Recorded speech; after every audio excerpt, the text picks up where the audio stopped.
Hey, Ryan Michael Galloway here with We Don't Need No Stinking Record Company.com, and I've got a quandary because I've got another You Might Suck If.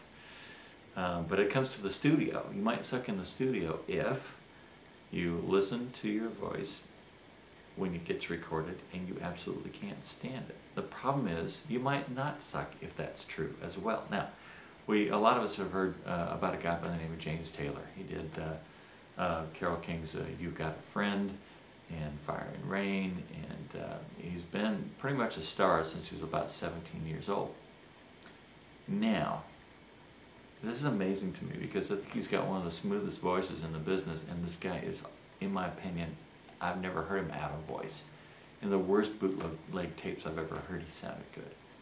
But he can't stand, or at least at times during his career, he has not been able to stand the way he sounded.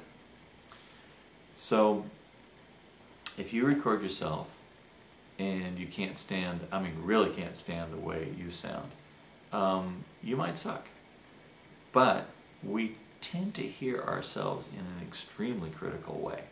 And it's at that point, it's very good to have yourself a producer or a close, very honest friend that you can trust to say, man, that sounds horrible to me.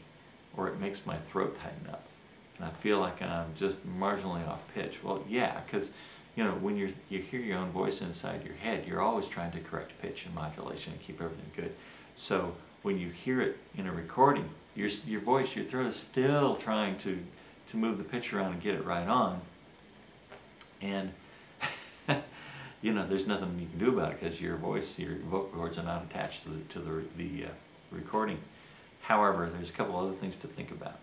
If you are feeling when you're singing in the studio or sounding when you're singing in the studio as if you're over-singing, you're pushing hard, and the pitch isn't right, it means the balance of your volume is not correct in your headphones. And there's such thing as too loud, but there's certainly such thing as not loud enough. And you want to have it just high enough that you can sing confidently, but you know that your pitch is in the mix enough that you can hear and match the instruments that you're singing with your voice, and you got to play with it. You got to play with what's right for you. A couple of things I don't recommend: plugging your ear. That has a tendency to make you go sharp. A lot better if you've got a headphone like this and you still can't quite hear what you're singing. Do this with your hand. Can you see that little cup? Slide it under the headphone and bring this up to your voice, and it just shoots the voice right up into the ear. It's a very good monitor. But doing this is the wrong way to go because it's going to make you go sharp. It's a little tip. You can try that live on stage. I think you'll be absolutely amazed. Of course, you can't play an instrument and do that at the same time. I'm Ryan Michael Galloway, and We Don't Need No Stinking Record Company.com. Thanks.